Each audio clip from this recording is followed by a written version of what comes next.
ये कथा शिवत्व को देने वाली है। शिव का मतलब क्या होता है? आप सब बोलते हो नमः शिवाय नमस्तुभ्यं, पर शिव का मतलब क्या होता है? कभी सोचा? शिवदम का मतलब होता है, शिव का मतलब होता है जो सबसे सरल हो। हाँ, सबसे सरल हो।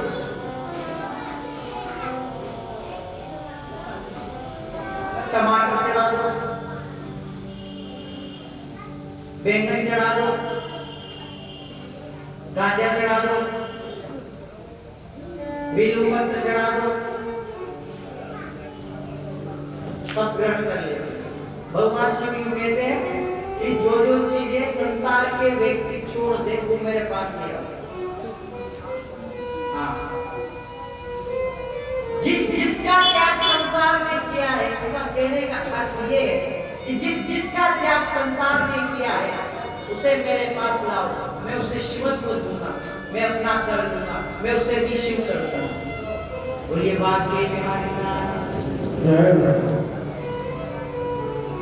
तो शिवदम, ये कथा शिवत्व को देने वाली है, आपको सरल करने वाली है। फिर इस कथा का श्रवण करने से होगा क्या कि इस कथा को श्रवण करने का केवल मात्र संकल्प मन में ले लिया जाए। मान लीजिए आपको पता लगा 27 जनवरी से बावड़ी पर कथा चालू होने वाली है। अब आपको ये पता लगा कि 10 बजे कलश यात्रा प्रारंभ होगी, आप तुरंत तैयारियां करने लग गए कि जल्दी से घर का काम निपटा दे, कलश यात्रा में भी चलना है, फिर वहां से कथा में भी जाना है, फिर कथा सुनकर के आरती भी करना है। इतना आपने सोचा ही है, ध्यान से सुनिए, इतना केवल आपने सोचा है कि कथा में जाना है। लिखा है श्रीमद्भागवतम महामुनि कृते किंवा परैरीश्वर सत्यो हृद्यवरुध्यते पृथ्वी शुश्रूषुभिस्तक्षणात्। जिस क्षण आपने सोचा कि कथा श्रवण करने के लिए जाना है, उसी समय भगवान आपके कंठ में आकर के बैठते नहीं, अवरुद्ध हो जाते और आपके मन को कहते चल कथा सुनने के लिए। इससे बड़ी कृपा क्या होगी? 30वें श्लोक में निगम कल्पतरोर्गलितं फलं शुक्मुखादं तद्रव संयुतं पिबत भागवतं शिवालयं मुहुरहो रसिका भूभावुका। निगम रूपी कल्प वृक्ष का, वेद रूपी कल्प वृक्ष का पका हुआ फल श्रीमद् भागवत है। संतों ने प्रश्न कर दिया, महाराज फल होता है, फल में गुठली होती है, फल में छिलका होता है, आप हमें बता दीजिए इसमें छिलका क्या है, गुठली क्या है। तब संतों ने जवाब दिया कि नहीं, इसमें गुठली है न छिलका है, इसमें तो रस ही रस है। और ये रस तो महाराज इस रस का क्या करें? भागवतम रसमालयम, इस रस को पियो। कैसे पियो? अपने कर्णपुटों से पियो। कैसे पिए? इन कर्णपुटों को भगवान की तरफ कर दो, अंतर्मुखी वृत्तियों को, बहिर्मुखी वृत्तियों को अंतर्मुखी कर लो।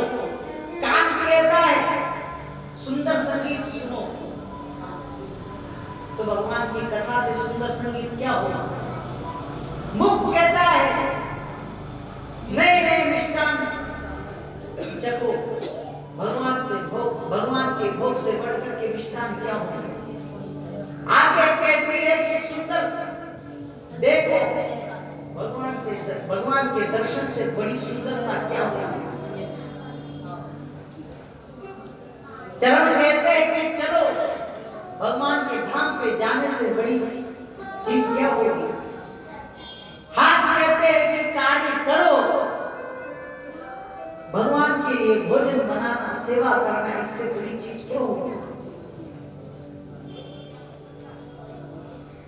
वेद कहता है भद्रम कर्णे भी शुभयाम देवा, भद्रम अच्छा सुनो। और अच्छा क्या सुने कि भगवान की कथा सुनो, इसी में ही जीव का कल्याण है। तो यहाँ आया है पिबत भागवतम रसमालयम, इस कथा को पान करो। कब तक करो कि जब तक मुक्ति न मिल जाए।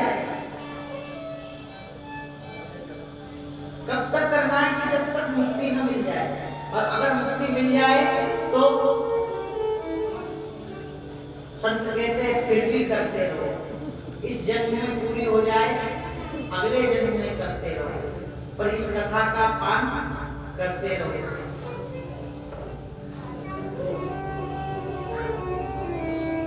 आलस आ रही है क्या? बोलो भाग्य बिहारी लाल की जय।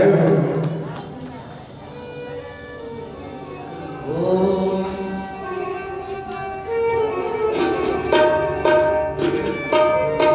गोविंद मेरो है, गोपाल मेरो है, गोविंद मेरो है, गोपाल मेरो है, श्रीवासी बिहारी नंदलाल मेरो है, श्रीवासी बिहारी नंदलाल मेरो है, गोविंद मेरो है, गोपाल मेरो है, गोविंद मेरो है, गोपाल मेरो है।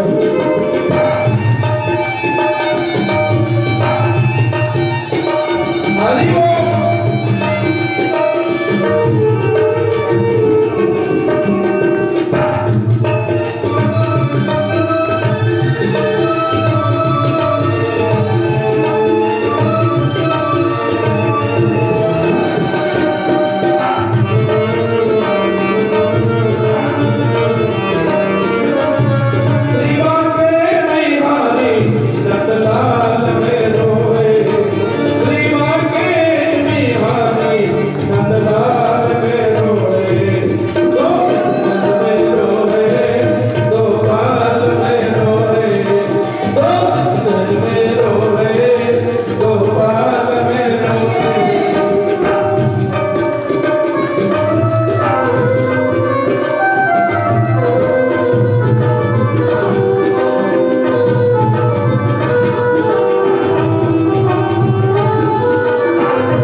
कहने का मतलब ये है कि 3 प्रकार के ताप तीनों श्लोकों द्वारा मिटना चाहते हैं। अब महाराज इतनी वार्ता हो गई, कथा प्रारंभ होने वाली है कि नए शारण्य क्षेत्र में 88,000 श्लोकाधिक ऋषि सूत जी महाराज को कथा श्रवण करवा रहे हैं। तो सूत जी महाराज से सनकादिक ऋषियों ने प्रश्न करे, प्रश्न किए और कहा कि हमारे 5 प्रश्न हैं, इनका जवाब आप हमें दे दो। उन्होंने कहा कि क्या प्रश्न है, कि हम तो कुछ नहीं जानते, बस हमारे 5 प्रश्न ये हैं, किम श्रेय शास्त्र सारातः स्वावातारस्य प्रयोजनम् किं कर्म केवताराश्च धर्मकं शरणम्। हमारे प्रश्न ये है कि महाराज, पहला प्रश्न तो ये कि प्राणी मात्र का कल्याण हो कैसे। दूसरा प्रश्न ये कि शास्त्र बहुत है, किसको पढ़े किसको छोड़े। तीसरा ये कि भगवान अवतार लेते क्यों है, और चौथा ये कि अगर भगवान अवतार लेते हैं तो कितने अवतार है। और अंतिम और 5वां प्रश्न ये कि जब भगवान अपनी लीला को करके इस सृष्टि से जाते हैं तो ये जो धर्म है किसकी शरण में जाए। शौनकादिक ऋषियों के प्रश्न सुनकर सूत जी महाराज बड़े प्रसन्न और कहा कि तुम्हारे किए हुए प्रश्न जन कल्याण की भावना के प्रश्न हैं, मैं इनके जवाब दूंगा, लेकिन इससे पूर्व मैं अपने गुरुदेव की वंदना कर लूं। आपके गुरुदेव? हाँ, मेरे गुरुदेव। कौन है आपके गुरुदेव? कि मेरे गुरुदेव तो सुखदेव है, वंदना करते हैं। यस्वान भाव किल श्रुति सारमेकम अध्यात्मदीपमतिकितिरिश्वान्तमोहन्यं संसारिणां नवोयानि शेषजन्तुं तं सूनुपयां गुरुं मुनीनां।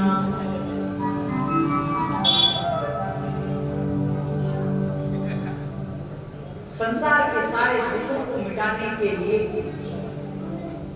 सारी पीड़ा को मिटाने के लिए अपने पिता से दूर हो गए। किस लिए? भगवत चर्चा करने, भगवत चर्चा की बात करने के लिए।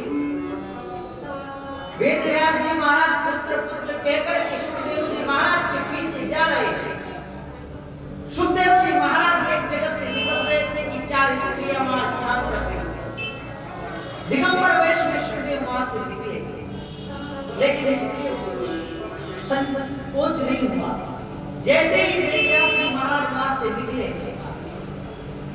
चारों स्त्रियों ने संकोच के भांति अपने वस्त्र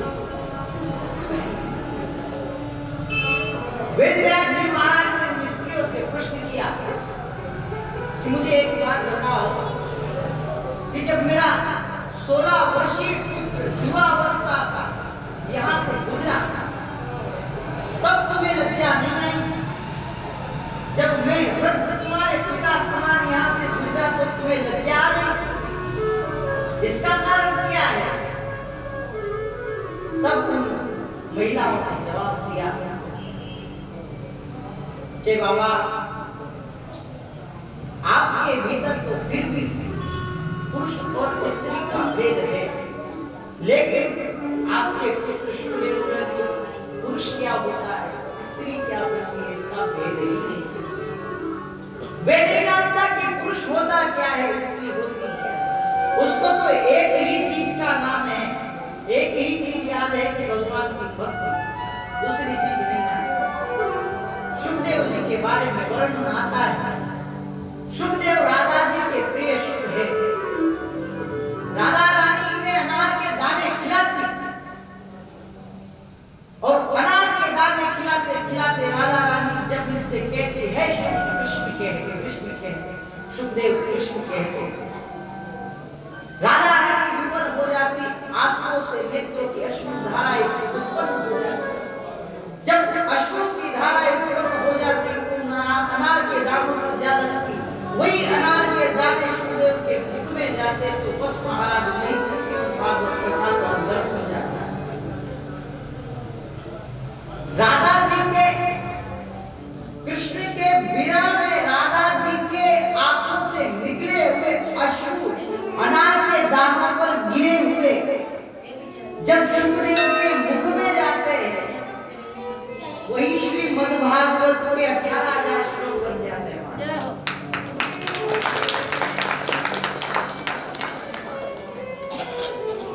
और कहते हैं राधा का नाम नहीं है। कृष्ण विरह में राधा के अश्रु ही 18,000 श्लोक है।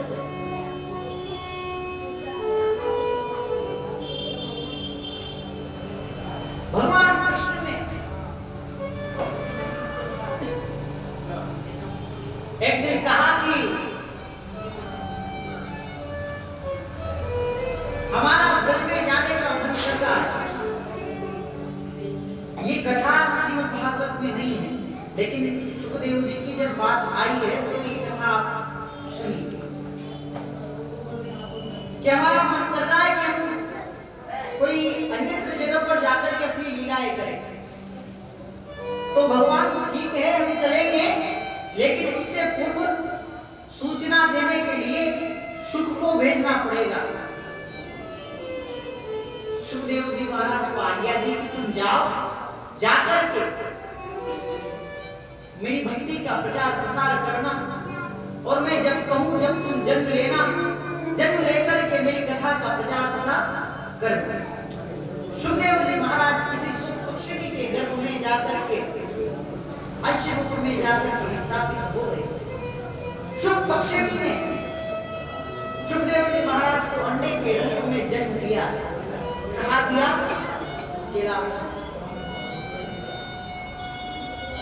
अब महाराज भगवान को तो लीला करनी थी। नारद जी महाराज आए, सीधे गए माता पार्वती के पास। माता पार्वती से पूछा कि भैया क्या बताऊं, संसार में तो किसी से प्रेम ही नहीं करता।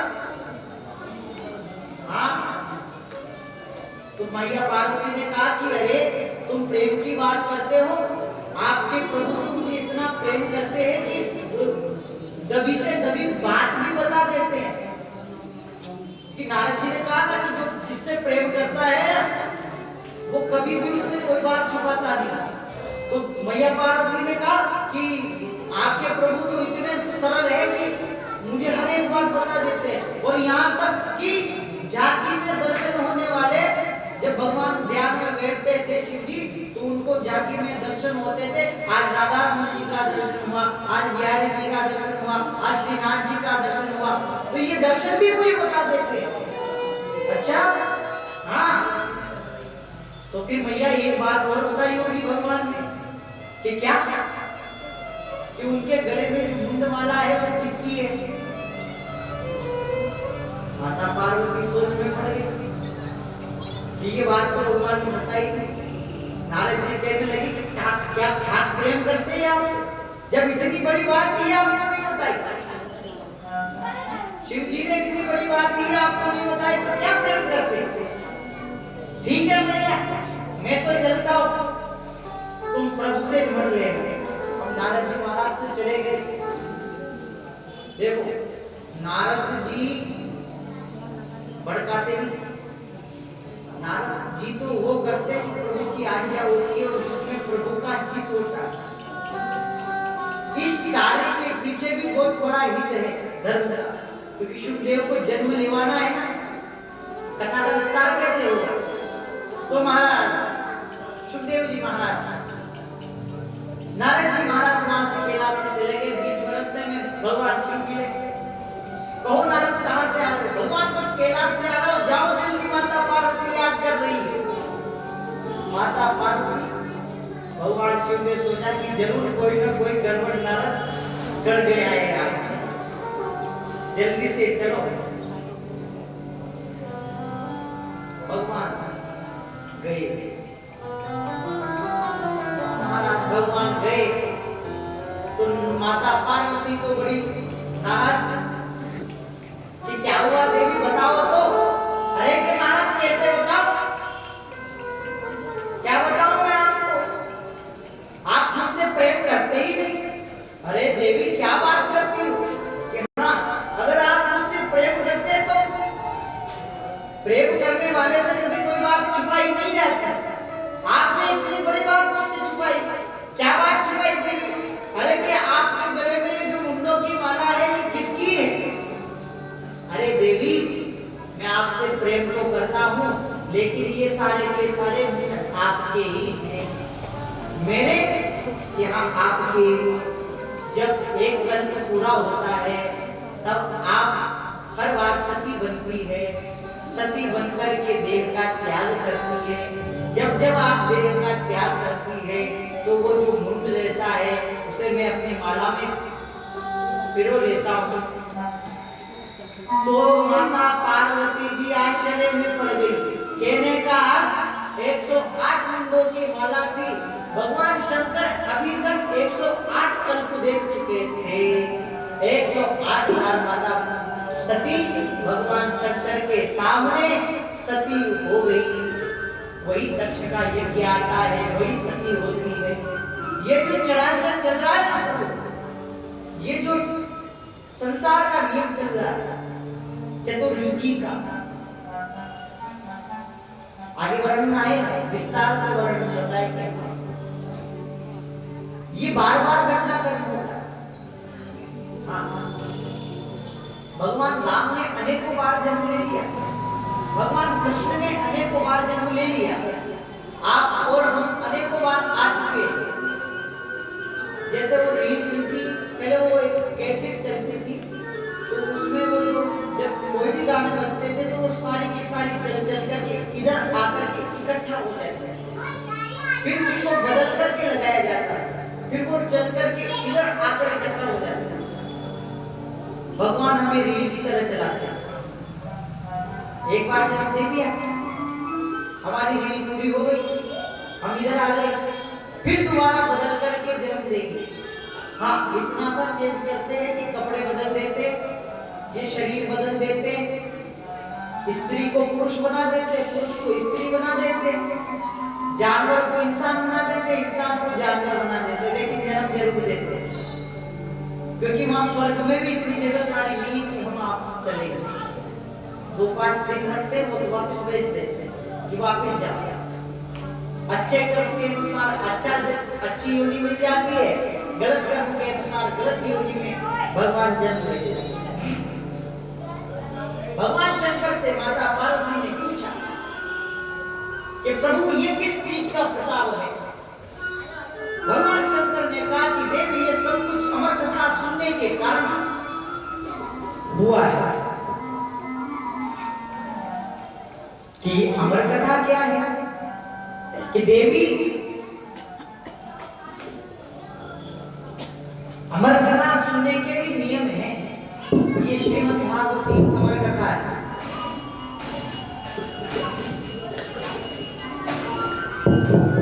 कि क्या नियम है प्रभु? कि एकांत में सुनी जाती है। कि अच्छा, कि ठीक है आप मुझे अमर कथा सुनाइए। कि ठीक है देवी मैं अमर कथा सुनाऊं। भगवान शंकर माता पार्वती को लेकर के कैलाश पर विराजमान हो गए। सिर पर लगा चंद्रमा को आदेश दिया कि जाओ, गले में पड़े सांप को आदेश दिया कि तुम विचरण करने चले जाओ। भगवान ने अपनी सवारी को आदेश दिया कि तुम भी कैलाश छोड़ करके चले जाओ। जितने गण थे सबको आदेशित कर दिया कि सब कैलाश छोड़ करके चले जाओ। अब सब गण छोड़ करके चले गए। वहां बचे 3, कौन कौन?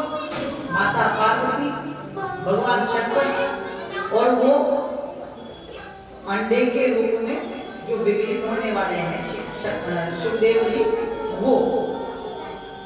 और वो भगवान शंकर के पीछे थे। भगवान ने कथा प्रारंभ की, कथा सुनाई, कथा चल रही है। 1 दिन की हो गई, 2 दिन हो गई, 3 दिन, अनवरत। हमारी तरह थोड़ी 4 घंटे नहीं, सुखदेव जी ने हमारी तरह थोड़ी कथा सुनी 4 घंटे। सुखदेव जी तो कथा सुनी, सुखदेव जी तो परीक्षित राजा परीक्षित को कैसे कथा सुनाई? जैसे ही प्रथम दिवस पूरा हुआ, दूसरे दिवस की कथा चालू, दूसरा दिवस पूरा हुआ, तीसरे दिवस की कथा चालू। राजा परीक्षित को सांस नहीं लेने दिए। अब हम तो सुनाने के लिए तैयार हो। अगर आप सुनने के लिए तैयार है तो हम 24 घंटे सुनाते हैं। हमारा क्या जाए? महाराज, माता पार्वती कथा सुन रही थी। सुनते सुनते भगवान शंकर ने एक नियम बताया था कि कथा में बीच बीच में हामी भरती रहना, ऐसे करते रहना, ठीक है। माता पार्वती कथा सुनती सुनती जब तक सुनती सुनती सुनती हाँ हाँ करती रही, लेकिन जैसे प्रथम तृतीय स्कंद की पंचम स्कंद की कथा प्रारंभ हुई, हाँ बड़ी थोड़ी कठिन है। जैसे कथा प्रारंभ हुई, क्योंकि उसमें भक्ति और ज्ञान की चर्चा ज्यादा है ना, इसलिए वो थोड़ा सा आलस आ जाता है। तो माता पार्वती को तो आलस आ गया महाराज, निद्रा लग गई। तीन दिन की कथा सुनते सुनते पीछे पड़ा अंडा विगलित हो गया, विगलित होकर के उसने पक्षी का रूप ले लिया। बोलिए सुखदेव जी महाराज। विगलित होकर के उसने पक्षी का रूप ले लिया। पक्षी का रूप लेकर के माता पार्वती की जगह वो हाँ हाँ कर रहा था। अब जब उसने कथा श्रवण की, 7 दिन की जैसे ही कथा पूरी हुई, भगवान शंकर ने पूछा सुन ली कथा? कैसी थी? अच्छी थी। सब यही कहते हैं, कैसी है कथा? अच्छी। सुन ली? क्या सुना? बस सुन ली? अरे कुछ तो सुना होगा, बस सुन ली, क्योंकि यहाँ से जाने के बाद कथा यादगार रहती है। सही सही बताओ। हमारी भक्ति, हमारा ज्ञान, हमारा विज्ञान, हमारी सब कुछ केवल 4 घंटे के लिए, 4 घंटे बाद में याद रखते हो क्या? ऐसा नहीं करना चाहिए। महाराज जी तो गौ माता पर प्रवचन दे रहे, गौ माता की रक्षा करो, गौ माता की सेवा करो, घर पे जाकर के गाय को लकड़ी से, ये कौन सी बात होगी? जिस नियम को तुम अपने जीवन में 4 घंटे के लिए उतार रहे हो, उस नियम को हमेशा के लिए उतार, जीवन तर जाएगा।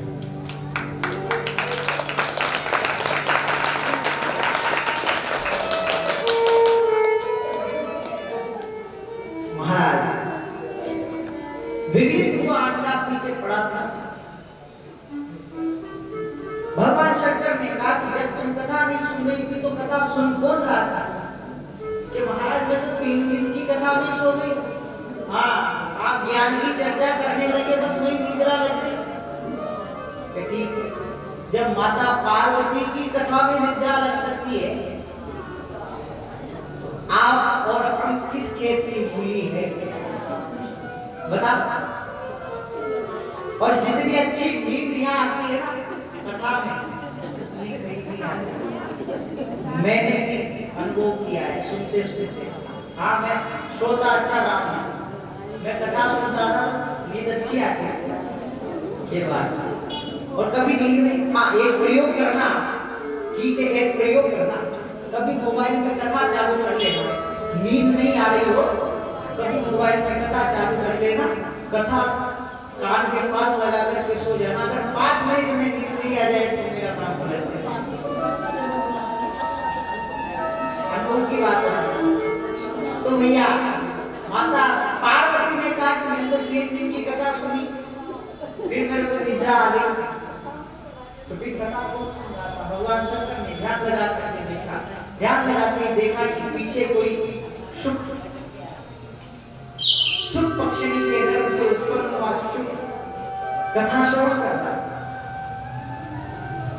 भगवान शंकर को क्रोध आया, त्रिशूल छोड़ दिया, उड़ता उड़ता उड़ता उड़ता वेद व्यास जी की पत्नी ने जैसे ही उबासी ली, उनके मुख में प्रवेश कर गया।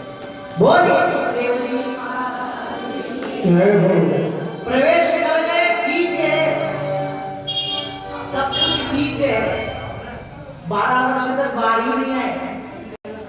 अब इधर वेद व्यास जी महाराज विनती करे, भाई बाहर आ जाओ, बाहर आ जाओ। तो सुखदेव जी महाराज कहते हैं कि मैं बाहर नहीं आऊंगा। कि क्यों? अरे कि बाहर आते ही विष्णु भगवान की माया मुझे पकड़ लेगी। विष्णु भगवान की माया मुझे पकड़ लेगी, मैं बाहर नहीं आऊंगा। कि तुम चिंता मत करो, भगवान की माया तुम्हें नहीं पकड़ेगी। स्वयं भगवान ने आकर के प्रमाण दिया, तब फिर सुखदेव जी महाराज गर्भ से बाहर आए। बोलिए सुखदेव जी महाराज की। गर्भ से बाहर आते ही सुखदेव जी महाराज वन में चले गए। उनके पीछे पुत्र पुत्र कह करके श्री वेदव्यास जी महाराज जा रहे थे। वृक्षों ने जवाब दिया कि हे वेदव्यास जी महाराज, जिसे तुम अपना पुत्र कह रहे हो, ये पहले तुम्हारे पिताजी बन चुके हैं या और कई जन्मों से पहले से तुम्हारे पिताजी बने हैं, या तुम इनके पिताजी बन गए हो इस जन्म में तुम इनके पिताजी बने हो। लेकिन ये तो स्वयं साक्षात नारायण का अंश है, इसलिए इनके पीछे मत दो। सुखदेव जी महाराज जाकर के तपस्या करने लग गए। तो संतों ने 5 प्रश्न किए थे। हम प्रश्नों पर थे।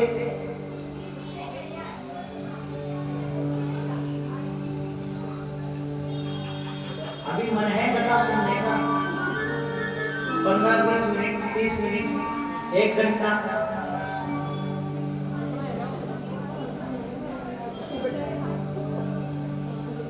महाराज 5 प्रश्न किए। पहला प्रश्न, किम श्रेय, मानव मात्र का कल्याण कैसे? उत्तर दिया। इन 5 प्रश्नों के उत्तर में ही पूरी श्रीमद् भागवत कथा है। हाँ, ये जो 5 प्रश्न किए, इनके उत्तर में ही पूरी श्रीमद् भागवत कथा है। पहला प्रश्न, प्राणी मात्र का जीव का कल्याण कैसे हो? तो कह दिया कि भगवान के चरणों में मन को लगा लो और कुछ मत करो। कृष्ण प्राप्ति कर्म शाश्वत साधन तत्व दाधना, भगवान के चरणों में मन को लगाना ही सबसे बड़ी भक्ति है। बोलिए बाके बिहारी लाल की। 5 प्रश्नों के जवाब दिए तो पूछ लिया, महाराज ये वेदव्यास कौन है? सूत जी से शौनकादि ऋषियों ने पूछा कि ये वेदव्यास है कौन? ठीक है, इतना समझ में आता है वेदव्यास है कौन। तो कथा प्रारंभ होती है, जहां पर महाभारत की समाप्ति होती है वहीं से श्रीमद् भागवत कथा की उत्पत्ति होती है। जहां श्री महाभारत विश्राम लेती है वहीं से श्रीमद् भागवत कथा प्रारंभ होती है।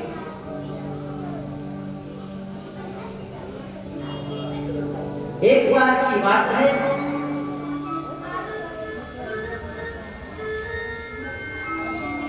श्यावर रामचंद्र भगवान की।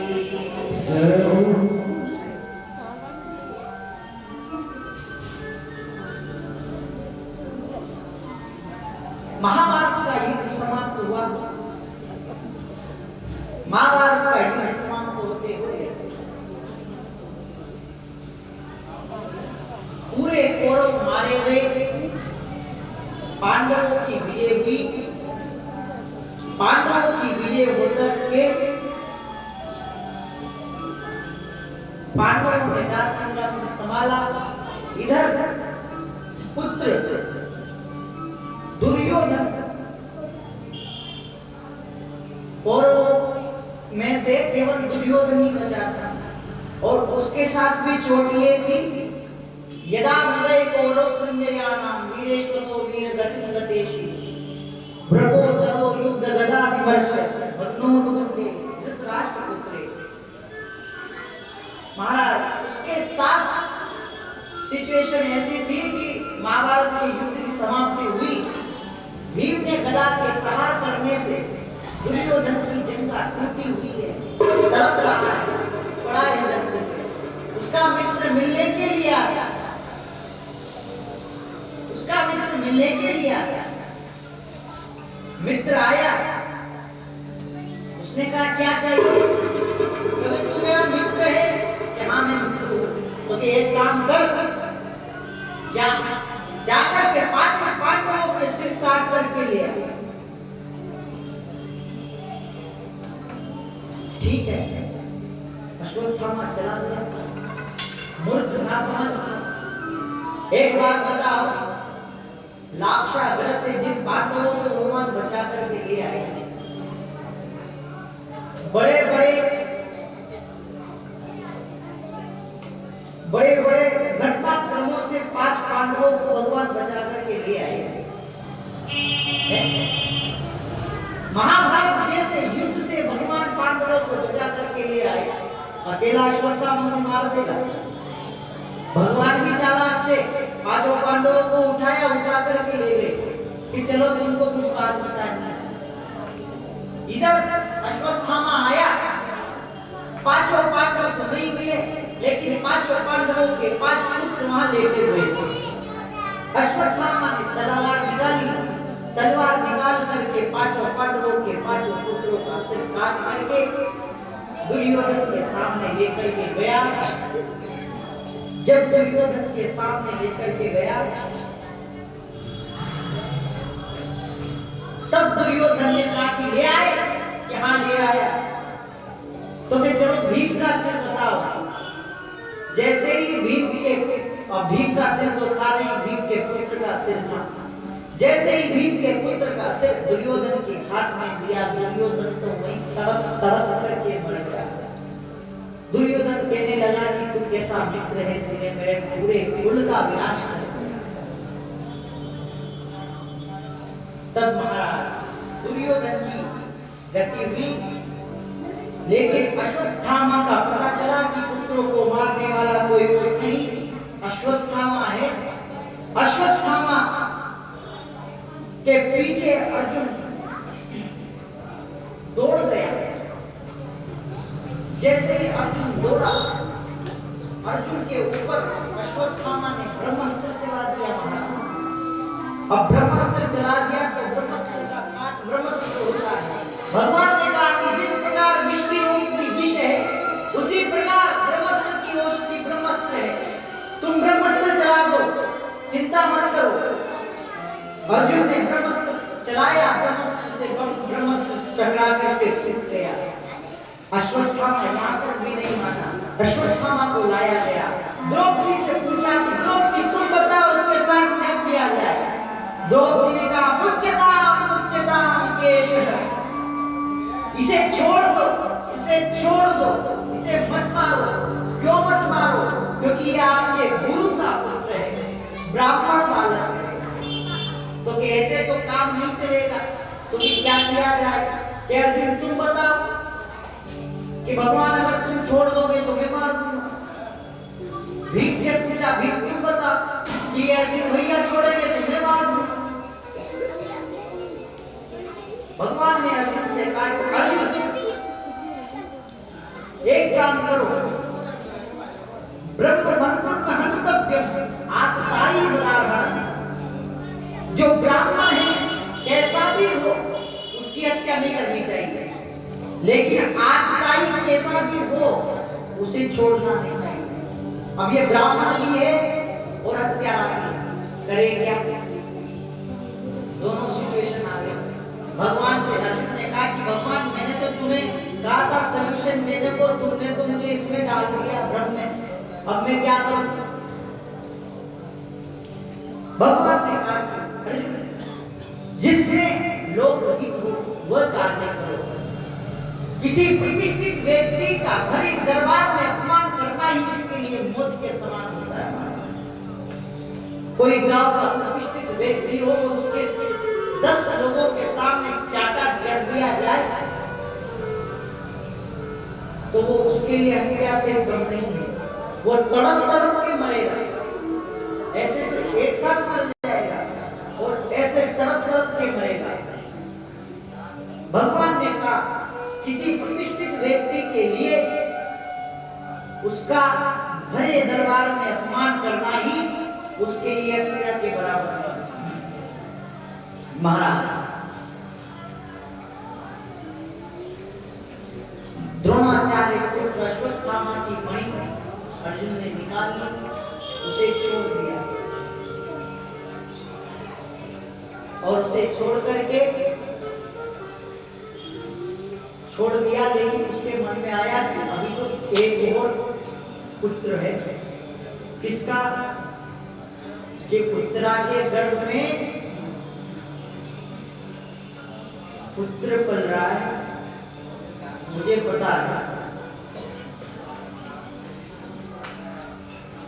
ब्रह्मास्त्र चलाया, ब्रह्मास्त्र चलाते ही उत्तरा पाई पाई महायोगिनी देव देव जगतपते, हे जगत के नाथ मेरी रक्षा करो, मेरी रक्षा करो। क्यों, क्या हुआ कि इसने ब्रह्मास्त्र छोड़ दिया है, ये मुझे मारना चाहता है, मेरे पुत्र की रक्षा करो। भगवान ने गर्भ में जाकर के रक्षा की।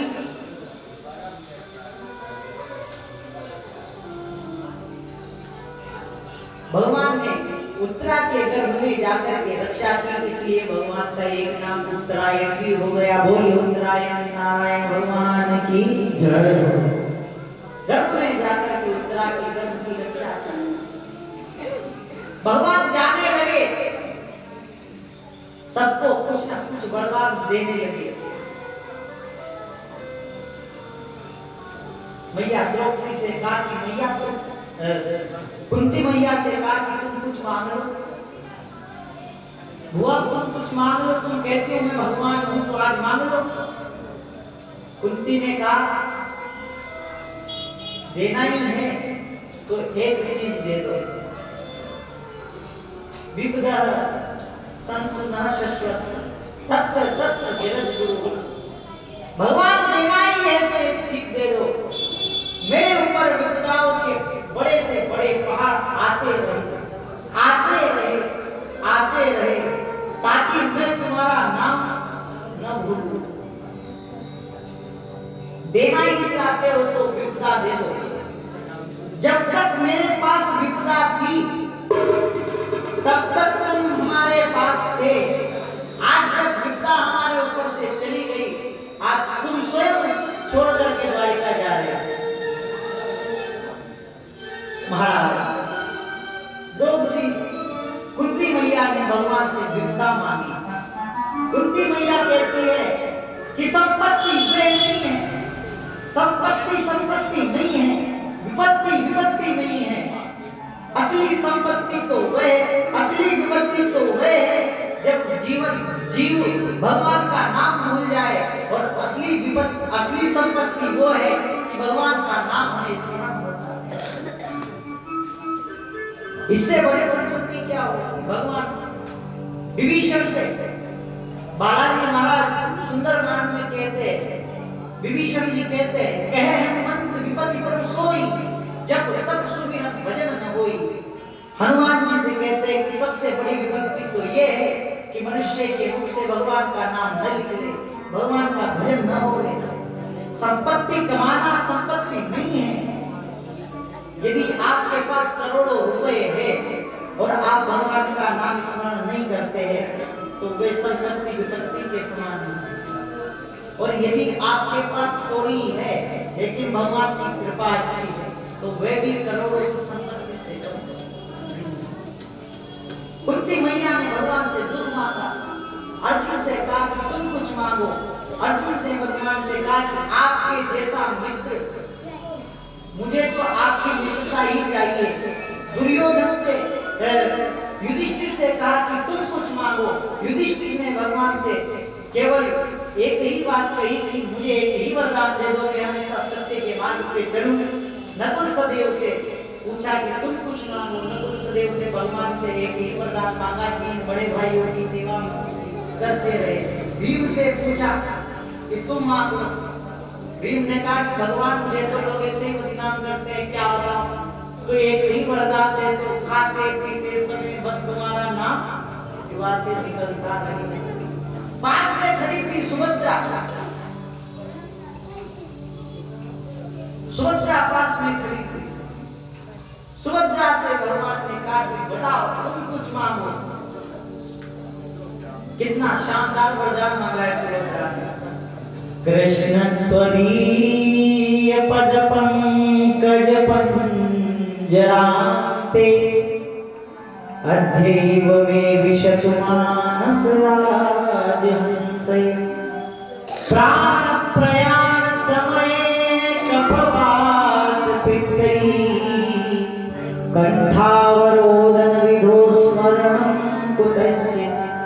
सुभद्रा भगवान से कहती है कि भगवान एक ही वरदान दे दो, मेरा जो मन रूपी राजहंस है तुम्हारे चरण रूपी पिंजरे में हमेशा के लिए कैद हो जाए, कभी निकले ही ना। क्यों? क्योंकि प्राण प्रयाण समय कफवात पित्तो, जब व्यक्ति का अंतिम समय आता है तो कफवात, उसके मुख से भगवान का नाम नहीं निकलता, तो और पितृ उसे परेशान करते हैं। भगवान अभी से ही इस मन को तुम्हारे चरणों का दास कर लो। राधे तेरे चरणों की, श्यामा तेरे चरणों की, राधे तेरे चरणों की, श्यामा तेरे चरणों की, धूल तो मिल जाए, धूल तो मिल जाए, राधे तेरे चरणों की, श्यामा तेरे चरणों की, दर्दों जो मिल जाए, दर्दों जो मिल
उत्तरायण भगवान से यही मांगा।